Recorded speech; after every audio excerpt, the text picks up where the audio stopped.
Hello అండి, అందరూ ఎలా ఉన్నారు? బాగున్నారు కదా? ఈరోజు మనం ఒక డిఫరెంట్ ఐటెం గురించి మాట్లాడుకుందామండి. మనలో చాలామంది బొమ్మరిల్లు సినిమా చూసుంటారు. భాస్కర్ గారి మూవీ, సిద్ధార్థ్ గారు, భాస్కర్ గారు, జెనీలియా. సో ఈ మూవీలోని మీరు ఒక విషయాన్ని అబ్జర్వ్ చేస్తుంటే, మూవీలో అన్ని క్యారెక్టర్స్కి ఒక ప్రాముఖ్యత ఉంటుంది. మా ఫాదర్ క్యారెక్టర్ అవ్వచ్చు, ప్రకాష్ రాజ్ గారు, జయసుధ్ గారు మదర్ క్యారెక్టరు, లేకపోతే మిగతా క్యారెక్టర్లు ఎవరైతే వాళ్ళ ప్రతి ఒక్కరికి ఒక ప్రాముఖ్యత ఉంటుంది. వాళ్ళు స్క్రీన్ మీద కనిపిస్తారు.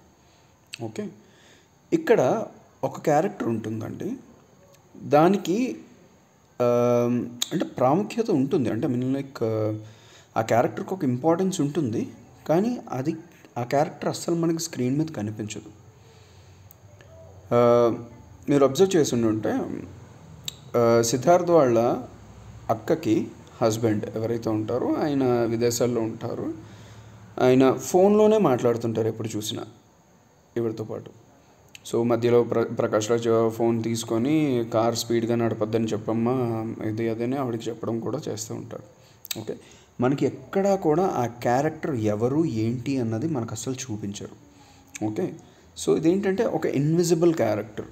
అంటే ఎన్ని సినిమాల్లో ఉన్నది ఏంటి అన్నది మనం డిస్కస్ చేయడానికి రావట్లేదు. నేనేం మాట్లాడదాం అనుకుంటున్నానంటే, ఇక్కడ మన అందరి లైఫ్లో కూడా ఇలాంటి ఒక ఇన్విజిబుల్ క్యారెక్టర్ ఉంటుంది.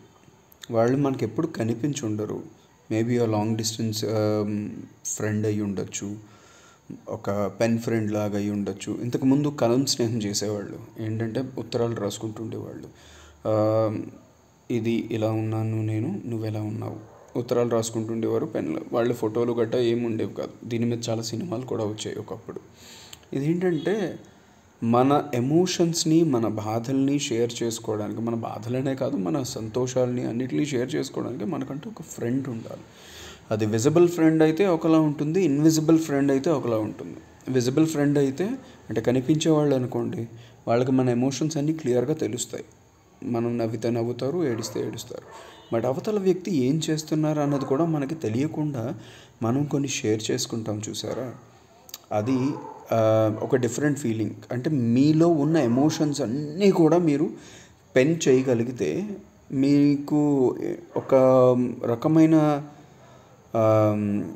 సైకలాజికల్ ఇల్నెస్ కొంతమందికి ఉంటుందండి. అంటే బాధ లోపల అణుచుకొని ఉండిపోతే అది ఎప్పటికో బయటకు బర్స్ట్ అవుతుంది. ఇదంతా జరగకుండా ఉంటుంది. So always have a pen friend ఏదో ఒక విధంగా.